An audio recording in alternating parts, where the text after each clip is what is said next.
এখানে ঘুরতে এসে আমি এত বড় কি মাছ দেখলাম। গিয়েছিলাম দীঘায়, তো সমুদ্র ঘুরতে। তো কার কার সমুদ্র ভালো লাগে আগে তোমরা কমেন্ট করে জানিও। তো তো এখানে আমি একটু মজা করছিলাম।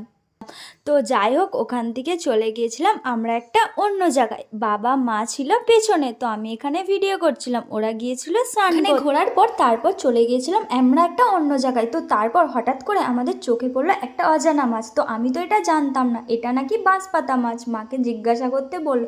তারপর ওখানে ছিল স্টার মাছ, শঙ্কর মাছ। তো আমি এগুলো আমার কাছে প্রথম ফার্স্ট টাইম। তো তোমরা এগুলোকে কি নামে জানো কমেন্ট করে জানি। তো আমি এটাই হাত দিতে যাচ্ছিলাম, মা আমাকে বারণ করলো।